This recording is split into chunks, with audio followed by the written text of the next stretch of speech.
Countdown to Easter, Day 7, Tuesday. Confrontation with the authorities.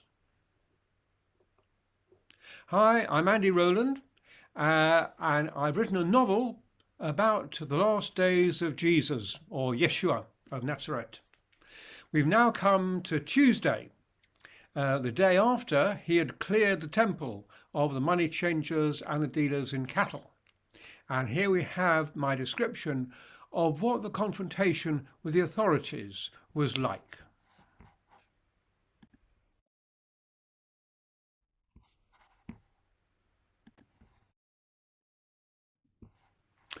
They arrived at the temple just as the morning service of psalm singing and sacrifice was ending. Already each gate was manned by 4 temple guards and an equal number of Galilean pilgrims looking at each other warily but beginning to talk to each other. So this prophet of yours, what does he actually say? Always challenging, mate, but it's not just his talks, it's the healings he does. Yeshua led his group through both parts of the outer court, replying courteously to a number of questioners. The court was calm, a few groups of both men and women talking together. Many were standing by themselves, swaying devoutly while intoning their prayers. A gentle murmur enveloped the sunlit space. As Yeshua strolled towards the line of pillars that made up Solomon's portico on the south wall, there was an excited hubbub behind him.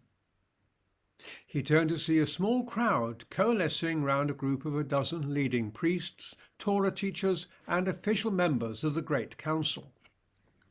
The crowd swelled, with many eager to see the coming confrontation between the Jerusalem authorities and the prophet from the Galilee. Yeshua stood on the platform, which gave him a 6-inch advantage, and turned round. The leading priests, in their spotless white tunics and turbans and scarlet sashes, with a half-dozen Torah teachers and judges in their long brown and black cloaks, looked decidedly impressive. One of the leading priests spoke. "We are the priests of this holy house, appointed in direct succession from Aaron, the first chief priest of our nation. Also, here are Torah teachers who have studied for years in highly reputable academies, and some of the members of the Great Council, who have ultimate authority for the laws and religion of all Israel. Kindly tell us where you have studied, who gave you the rank of teacher, what is your authority for dictating what should or shouldn't take place in this house dedicated to the Holy One, blessed be he." Yeshua stood completely relaxed as he looked in turn at each member of the impressive delegation in front of him. He noted the different attitudes in the crowd, some murmuring, "Rabbi, stand up to him," others muttering, "Here's where this parvenu gets his comeuppance." Yeshua took a deep breath, smiled slightly, and said, "That's a fair question. It deserves an answer, and I'll give you an answer, provided you answer a question I will ask. Now, you all know Yochanan, John, who practiced his ministry of baptism not 20 miles from here." A buzz of recognition rose from the crowd. "Well, now, Yochanan's ministry, was it a call from the Lord our God, Adonai Eloheinu, or was it his own idea, a human invention? You tell us." The leading priests and Torah teachers hesitated, looking at each other. "We need to consult," said a leading priest, and the delegation withdrew to a quiet corner of the outer court. "We can't say his call was from God. He was a mountebank selling quack cures. He even called us a brood of vipers. Well, we're not popular with anyone. We even fight among ourselves. Maybe it's time for us to give some recognition to their Yochanan. He was devout, though rather extreme, and above all, he's dead, and it would put the Galilean on the spot." "That's possible, but only if we forget his main platform, which was baptizing Jews. Now, we all know what baptism is. It's not a ritual washing like the obsessive practice of the monk-like Essenes.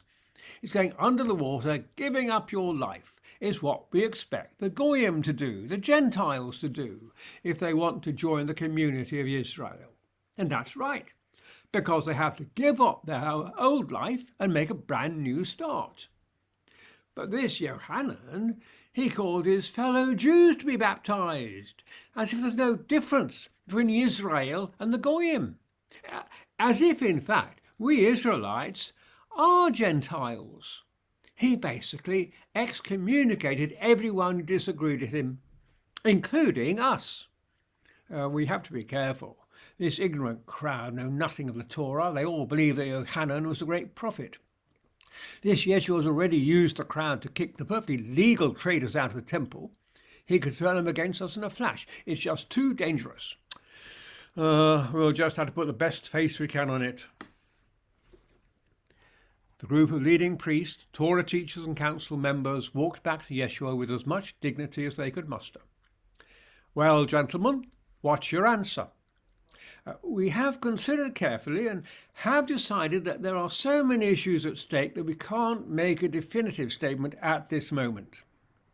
Well, then neither will I tell you what my authority is for standing up for the holiness of this place of prayer for all nations.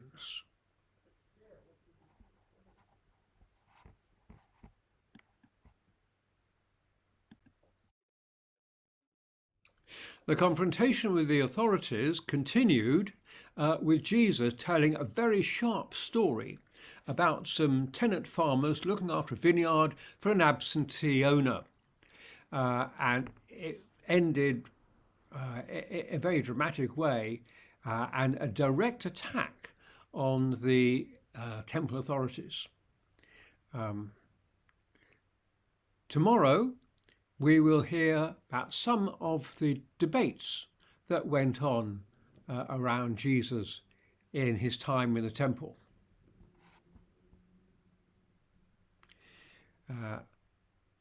If you want to have a look at the book, you can find it on Amazon or on my website, bibleinbrief.org. God bless.